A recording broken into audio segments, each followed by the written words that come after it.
여러분 안녕하세요. 찾아가는 새벽기도 시카고 예수사랑교회 조선영 목사입니다. 오늘도 변함없는 주님의 은혜와 평강이 저와 여러분의 삶에 종일 풍성하기를 기도합니다. 오늘 말씀은 이사야 23장 1절에서 9절, 17절과 18절 말씀입니다. 제가 읽어드리죠. 이것은 두로를 두고 하신 엄한 경고의 말씀이다. 다시스의 배들아, 너희는 슬피 울어라. 두로가 파멸되었으니 들어갈 집도 없고 닻을 내릴 항구도 없다. 키프로스에서 너희가 이 소식을 들었다. 항해자들이 부유하게 만들어준 너희 섬 백성들아, 시돈의 상인들아, 잠잠하여라. 시올의 곡식 곧 나일의 수확을 배로 실어들였으니 두로는 곧 문나라의 시장이 되었다. 그러나 너 시돈아, 너 바다의 요새야, 내가 수치를 당하였다.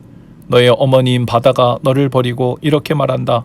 나는 산고를 겪지도 않았고 아이를 낳지도 못하였다. 아들들을 기른 일도 없고 딸들을 키운 일도 없다.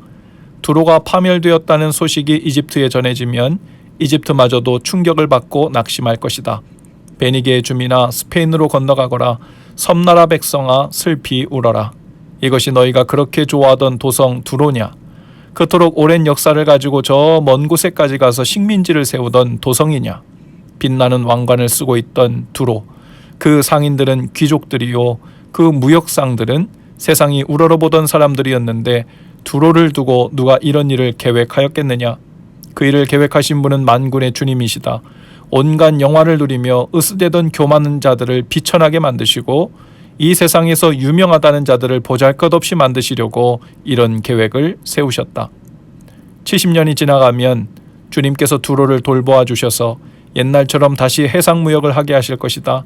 그때 두로는 다시 제 몸을 팔아서 땅 위에 있는 세상의 모든 나라의 돈을 끌어들일 것이다. 그러나 두로가 장사를 해서 벌어들인 소득은 주님의 몫이 될 것이다. 두로가 제 몫으로 간직하거나 쌓아두지 못할 것이다. 주님을 섬기며 사는 사람들이 두로가 벌어놓은 것으로 배불리 먹을 양식과 좋은 옷감을 살 것이다. 아멘. 이사야 23장은 베니게를 향한 경고의 말씀입니다. 베니게는 페니키아를 말하는데요. 그리고 그 베니게의 주요 도시 중에 유명한 해안 도시로는 두로와 시돈이 있었죠. 23장은 바로 그 두로와 시돈에 대한 경고의 말씀입니다. 먼저 두로입니다. 이 두로는 베니게의 중요한 해안 도시로 국제무역과 상업의 중심지 역할을 했습니다. 두로의 배들은 애굽, 구브로, 로도스, 시실리, 북아프리카의 식민지들과 다시스를 항해했죠. 그곳은 세계적인 무역항이었습니다. 자생물들인 옷감, 제목, 밀, 기름, 포도주, 금속, 노예, 말 이러한 것들을 수출해서 두로는 엄청난 부를 축적했지요.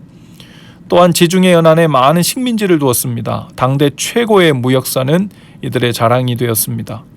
이사야는 이들의 부와 그 교만 때문에 멸망하게 될 것이라는 경고를 하고 있습니다.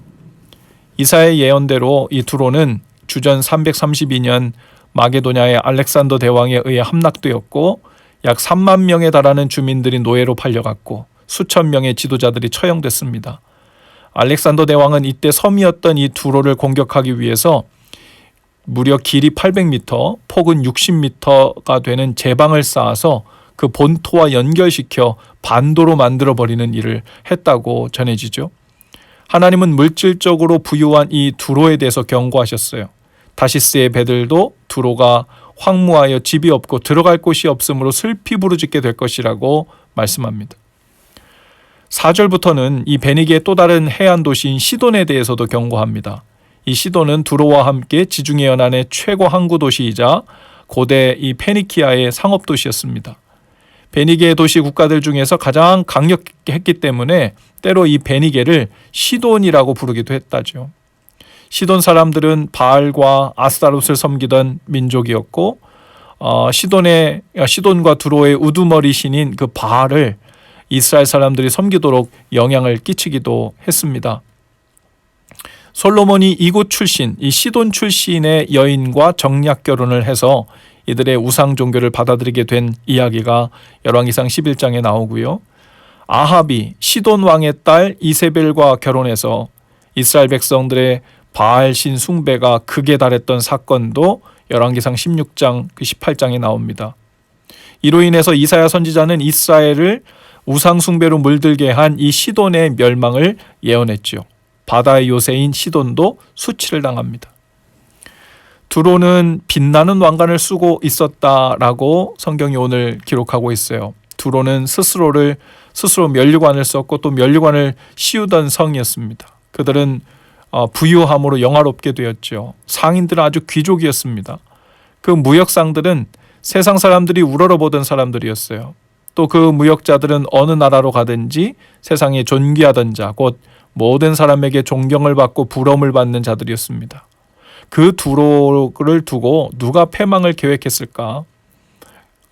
그 두로를 누가 패망하게 할 수 있을까? 감히 상상할 수가 없었습니다. 그러나 그 일을 계획하신 분이 바로 만군의 주 하나님이라고 이야기합니다. 하나님은 온갖 영화를 누리며 으스대던 스스로 그 부로 인하여 면류관을 써 왕노릇하던 두로를 그 교만을 비천하게 만드셨죠. 그리고 17절에 보면 70년이 지나면 하나님께서 패망했던 두로를 다시 찾아오실 것이라고 하십니다.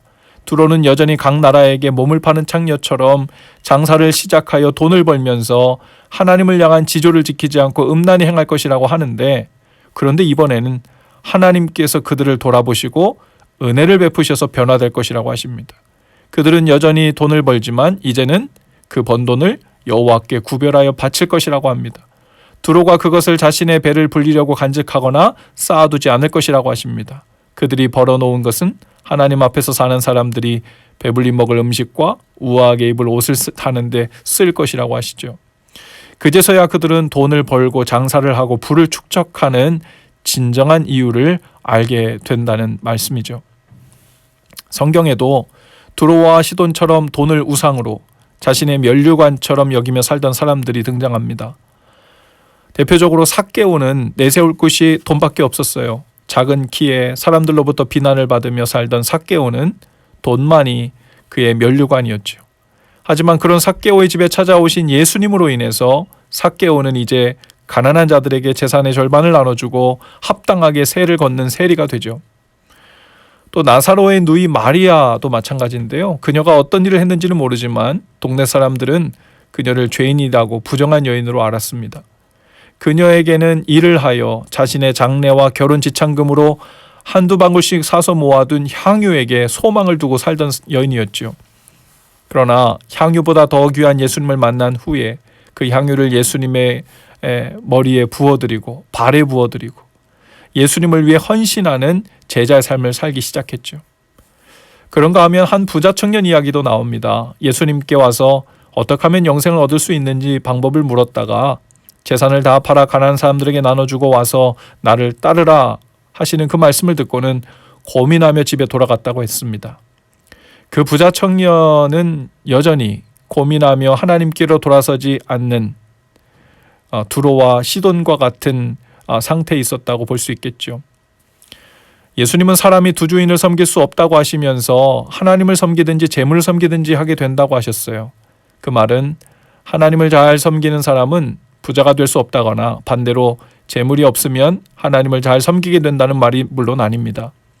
돈의 많고 적음을 이야기하는 것이 아니라 하나님을 섬기기 위해 돈을 도구로 삼으며 살 것인가, 아니면 돈을 섬기기 위해 하나님을 도구로 삼으며 살 것인가에 대한 일이죠.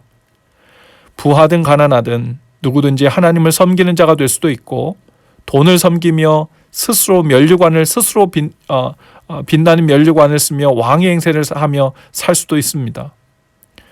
저 여러분 안에도 가진 것이 많든 적든 마치 두로와 시돈처럼 그 재물로 인해 빛나는 인생이 되고 싶어하는 마음이 얼마든지 있을 수 있죠. 우상숭배입니다. 재물은 우리를 빛내지 못합니다. 재물로 우리를 빛내려 해서는 안 됩니다.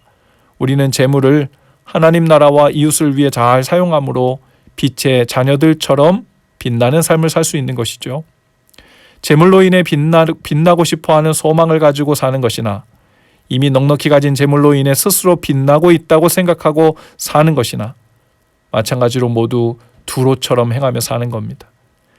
지극히 작은 자 하나에게 한 것이 곧 내게 한 것이라고 말씀하신 주님의 말씀처럼 우리의 재물이 이 시기 이 시절에 정말 꼭 필요한 지극히 작은 자들을 위한 음식으로, 옷으로, 필요한 생필품으로 쓰임받는 그런 거듭난 두로의 모습처럼 될 수 있기를 주님의 이름으로 축복합니다. 기도합시다.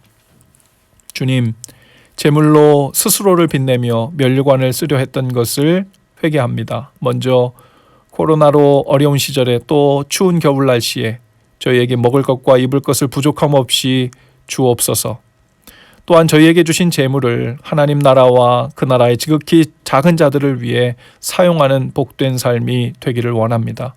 저희에게 구체적인 길을 보여주시고 도울 사람들을 보여주시며 아주 작은 것부터 손을 내미는 저희가 되게 하옵소서. 예수님 이름으로 기도합니다. 아멘. 여러분, 오늘도 예수 사랑으로 화이팅입니다. 내일 아침에 다시 찾아뵙지요.